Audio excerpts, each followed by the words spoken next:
AG ನ್ಯೂಸ್ಗೆ ಸ್ವಾಗತ. ಗ್ಯಾರಂಟಿಗಳ ಹಣ ಬಂದಿಲ್ಲವೆಂಬ ವಿಚಾರವಾಗಿ ಇಂದು ಮಲ್ಲೇಶ್ವರಂನಲ್ಲಿ ಸಚಿವ ಸತೀಶ್ ಜಾರಕಿಹೊಳಿ ಮಾಧ್ಯಮಗಳಿಗೆ ಪ್ರತಿಕ್ರಿಯಿಸಿದ್ದಾರೆ. ಸುದ್ದಿಗಾರರೊಂದಿಗೆ ಮಾತನಾಡಿದ್ರು, ಅದು ನನ್ನ ಇಲಾಖೆ ಬರಲ್ಲ, ಅದು ನಮಗೆ ಸಂಬಂಧಿಸಿದಲ್ಲ. ಬೇಗ ಕೊಡಿ ಅಂತ ನಾನು ಮನವಿ ಮಾಡಬಹುದು, ನಾನು ಸಂಬಂಧಿಸಿದವರಿಗೆ ಮನವಿ ಮಾಡ್ತೀನಿ ಎಂದು ಸಚಿವ ಸತೀಶ್ ಜಾರಕಿಹೊಳಿ ಹೇಳಿಕೆ ಕೊಟ್ಟಿದ್ದಾರೆ. ಇನ್ನು ಕಾಂಗ್ರೆಸ್ನಲ್ಲಿ ಗೊಂದಲ ವಿಚಾರವಾಗಿ ಸತೀಶ್ ಜಾರಕಿಹೊಳಿ ಗರಂ ಆಗಿದ್ದಾರೆ. ಸುತ್ತಿ ಬಳಸಿ ಅದೇ ವಿಚಾರಕ್ಕೆ ಬರಬೇಡಿ, ನಮಗೂ ಸಹನೆ ಇದೆ, ನಮಗೂ ಒಂದು ಲಿಮಿಟ್ ಇದೆ. ಎಲ್ಲಾ ಗೊಂದಲವನ್ನ ಯಾರು ಶುರು ಮಾಡಿದಾರೋ ಅವರೇ ಮುಗಿಸಬೇಕು. ಸಂಬಂಧಪಟ್ಟವರನ್ನೇ ನೀವು ಕೇಳಬೇಕು. ಎಲ್ಲಾ ಕಡೆಯೂ ನಮಗೆ ಇದೇ ಪ್ರಶ್ನೆ ಕೇಳ್ತಾ ಇದ್ದೀರಿ.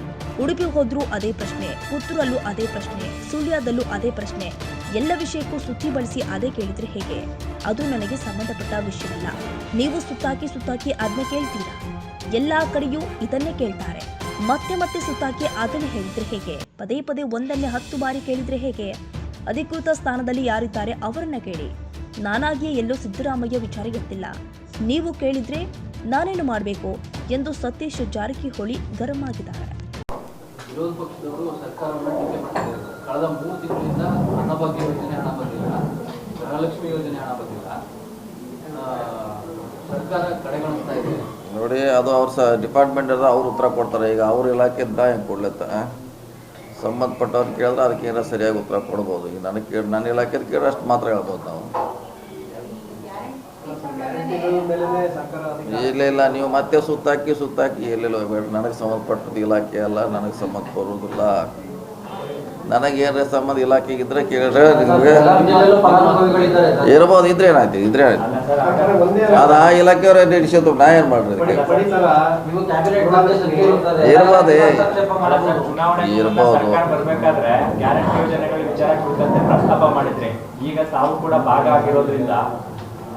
ಹೇಳ್ಬೋದು, ಬೇಕು ಕೊಡ ಅಂತ ಹೇಳ್ಬೋದು. ಅಷ್ಟೇ, ಅದಕ್ಕಿಂತ ಹೆಚ್ಚೇನು ಮಾಡ್ಲಿಕ್ಕೆ ನಾವು ಅವ್ರಿಗೆ ಮಂತ್ರಿಗಳಿಗೆ ಹೇಳ್ಬೋದು, ಬೇಕು ಕೊಡ ಅಂತ ಹೇಳ್ತೀವಿ. ಅದಕ್ಕಿಂತ ಹೆಚ್ಚು ನಮಗೆ ಅವ್ರ ಲೆಕ್ಕಾಚಾರ, ಅವ್ರು ಎಷ್ಟು ದುಡ್ಡು ಹೋಗ್ತದೆ ತಿಂಗಳಿಗೆ, ಏನು ಕೊಡಬೇಕು ಅದು ನಮಗೆ ಗೊತ್ತಿಲ್ಲ ರೀ.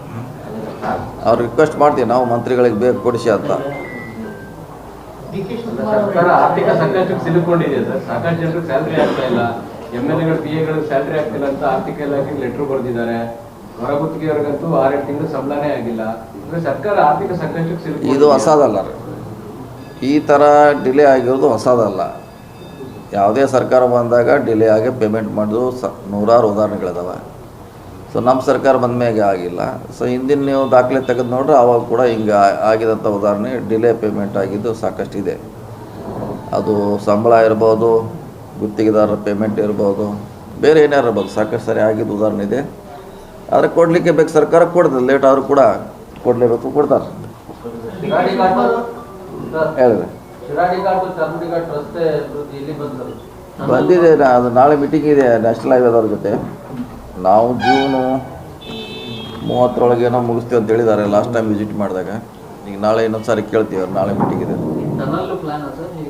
ಇಲ್ಲ ರೀ, ಎಕ್ಸಿಸ್ಟಿಂಗ್ ರೋಡು ಇದ್ದ ರೋಡನ್ನು ವೈಡ್ನಿಂಗ್ ಮಾಡಿ ಮಾಡೋದು ಅಷ್ಟೇ.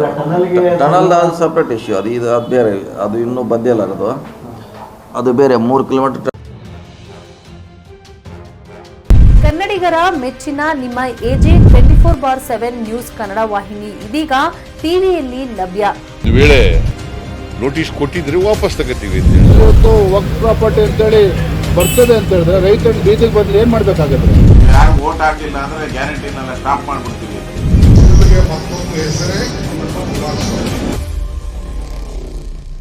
ಕರ್ನಾಟಕ ಮತ್ತು ದೇಶ ವಿದೇಶ 360 ಡಿಗ್ರಿ ಸುದ್ದಿ ಹಾಗೂ ಉತ್ತರ ಕರ್ನಾಟಕ, ಬೆಳಗಾವಿ, ಬಾಗಲಕೋಟೆ, ಧಾರವಾಡ, ಹಾವೇರಿ, ಗದಗ, ಬಿಜಾಪುರ ಜಿಲ್ಲೆಯ ಕ್ಷಣದ ವಿವರವನ್ನ ಪಡೆಯುವುದಕ್ಕೆ ಎಜೆ 24/7 ನ್ಯೂಸ್ ಕನ್ನಡ ವಾಹಿನಿಯನ್ನ ಲೈಕ್ ಮಾಡಿ, ವಿಡಿಯೋಗಳನ್ನ ಶೇರ್ ಮಾಡಿ, ಕಮೆಂಟ್ ಮಾಡುವ ಮೂಲಕ ನಮ್ಮ ವಾಹಿನಿಗೆ ಸಹಕಾರ ನೀಡಿ ಮತ್ತು ಚಾನೆಲ್ ಅನ್ನ ಸಬ್ಸ್ಕ್ರೈಬ್ ಮಾಡಿ.